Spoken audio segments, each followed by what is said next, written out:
We're back with the GMKtec K17, and it's one of the best mini PCs yet.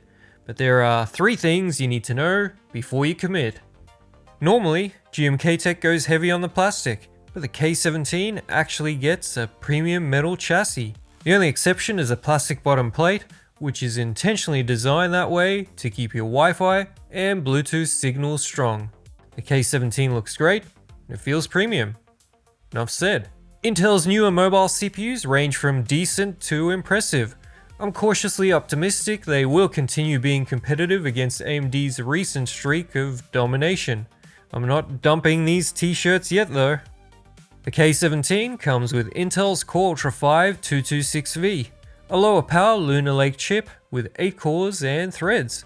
4 of them are P or performance cores, and 4 are LPE or low power efficient. There's also an iGPU with Intel Arc 130V graphics. These Lunar Lake chips only support onboard memory and max out at LPDDR5X 8533 MTS, and I'm happy to report that's exactly what GMKtec has gone with. And that's the first thing you should know. The RAM is not upgradable. Included in the package is a compact 100 watt power supply, HDMI, VISA mount, screws, and the paperwork. With sticker shock a regular occurrence lately, the K17 comes in more reasonably priced. It starts at $560 for the 512GB SSD, 16GB RAM version, with additional configurations on the official website and Amazon. The base pricing is actually lower than the new Intel Wildcat Lake Mini we looked at previously, and spoiler alert, this one performs better across the board. The front of the Mini has USB-A 10GB, another A 5GB, USB 4 40GB supporting power and display, 3.5mm audio jack, power, and CMOS reset. Inside is a Wi-Fi 6E chip for wireless and Bluetooth. On the back is a barrel jack connector, USB-A 5GB, dual HDMI 2.1, left one is FRL, right is TMDS. Above that is USB 2, a 2.5GB LAN jack, and dual USB-A 5GB. Okay, let's take a look inside. There are 4 screws to remove, and then the lid comes off easily enough. Just be careful with the wireless cables. Included with this review unit is a 1TB eKit Store Gen 4 NVMe drive. However, the M.2 slot does support up to Gen 5 X4. The slot next to it is Gen 4 X2. Windows 11 Pro is included, and a malware scan came back clean. But if you prefer Linux, I did test Ubuntu, and it works fine. The second thing you need to know about the K17 is that you'll likely need to update its BIOS. During the testing phase, I noticed completely different benchmark results between power cycles. Sometimes the CPU performance would absolutely plummet by more than half. A restart would fix it. But this made benchmarking this Mini impossible. So after notifying GMKtec of my findings, they quickly found the issue, and a couple weeks later, they sent me a BIOS update. I can confirm the August 13th BIOS they sent me fixes the issue and will be up on the official website. So this went unnoticed since its launch in April, and yep, you heard it here first. Oh. Anyway, GMKtec's K17 has a balance mode out of the box, and there's a performance mode in the BIOS which was also tested. So let's get to it. Cinebench single core performance is good and basically matches the newly released Wildcat Lake Core 5 320 CPU. Performance mode consistently provided a light boost. The multi-core result is nothing amazing out of the box, but it is better than the Core 5 320 mini PC and will do much better in multitasking. Thanks, extra P cores. However, with performance mode enabled, the K17 does beat the Ryzen 6600H and is close to matching Intel's older 12600H, a far more power-hungry chip. Geekbench 6 single core puts the K17 ahead of the Core 5 320. This comes down to faster memory, which Geekbench benefits from. And in Geekbench 6 multi-core, it does far better than the Core 5 320, getting closer to a Ryzen 7640HS. We're slowly moving over to the newer Geekbench 7. Here's the result if you want to compare against your PC. Multicore is again far better than the 320, but needs performance mode to really shine. In H.264 video encoding, there's another clear win against the Core 5 320, and it matches the 12600H out of the box. But performance mode cuts encoding time down substantially. AV1 video encoding sees another big improvement, with performance mode beating the Core 5 320 comfortably. Add Intel's QuickSync hardware encoder into the mix, and in performance mode, the K17 even beats AMD Ryzen minis with far more cores and power draw. Impressive. Mobile chips are still far too slow for local AI deployment, but we test their capabilities nonetheless. On the CPU side, the K17 is near the bottom, but easily outperforms the Core 5 320. It does much better on the GPU side, moving up to the middle of the chart and getting close to the Ryzen AI 7 350. That usually bodes well for the 3D Mark iGPU results, and that's definitely the case here, with a Firestrike score matching a H.255 with Radeon 780M graphics and more than double the Core 5 320. We see a similar result in Temps and the latest Steel Nomad Lite benchmark. So the K17 clearly takes the Core 5 320 mini PC to the cleaners in every performance metric, let alone in features, even though they're similarly priced. Oh, since the CPU has 4 P-cores, that's what Windows will use for gaming, with the LPE cores mainly used for other background tasks. Anyway, here's how the Core Ultra 5 226V performs in a variety of games, and it does pretty well for the price point.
It's good as an emulation box for many systems.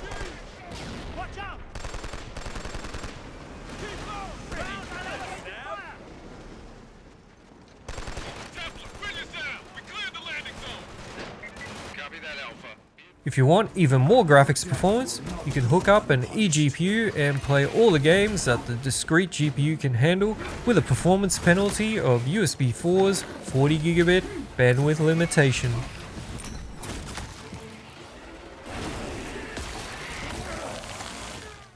Alright, back to the charts. We're looking at compiling code, and the K17 isn't a speed demon, but it does beat the Ryzen 6600H. Photoshop performance is good, and should be plenty for most. The Adobe Premiere result is enough for a typical 4K video editing project like mine, which is impressive.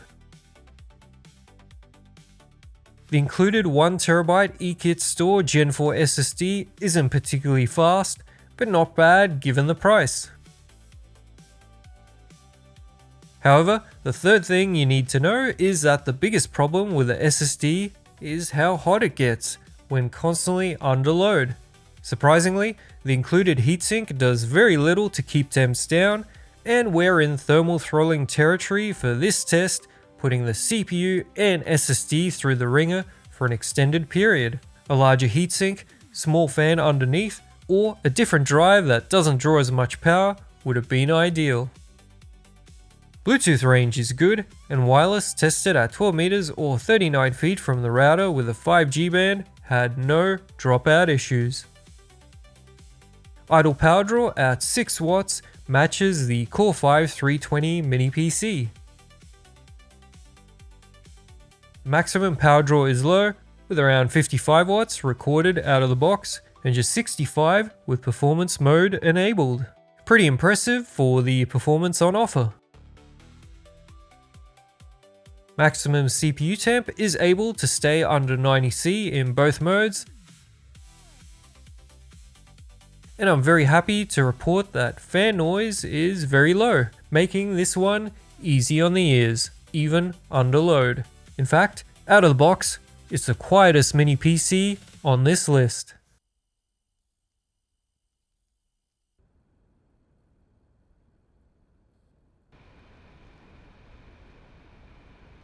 GMKtec's K17 is also one of the few minis that bucks the trend of going larger and is definitely below average in volume.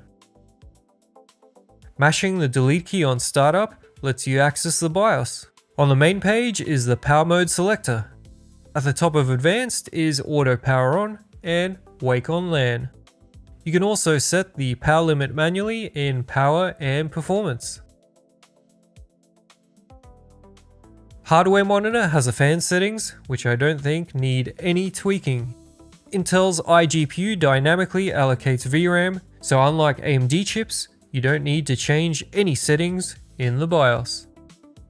Right then, onto the mini PC checklist. GMKtec's K17 comes in a nice middle case, build quality is fine, and the price is reasonable. There's no bare bones option available with this one.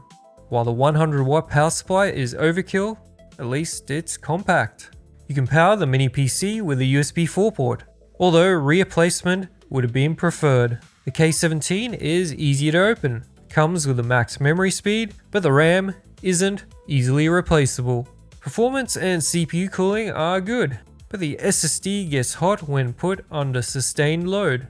Everything else is fine. The BIOS update I got from GMKtec fixed the performance issues and will be rolled out on their website. GMKtec only includes a 12-month warranty with their mini PCs. Overall, I'm very happy with the K17. Good performance, low fan noise, and it's reasonably priced. The only real complaint is the inadequate cooling for the SSD. The average user won't notice the difference, but the benchmarks are used to show the worst case scenario. We've had quite a few good mini PCs lately, definitely seeing improvements over the previous years, which makes my cold dead heart a little less frosty. GMKtec's K17 is a nice mini PC, which you can find linked down in the video description. Any purchases made there help the channel out, since, well, you can see I rarely take any sponsors on board. And if you want to see a good AMD alternative, I have a review of the GMKtec M6 Ultra right here. Cheers!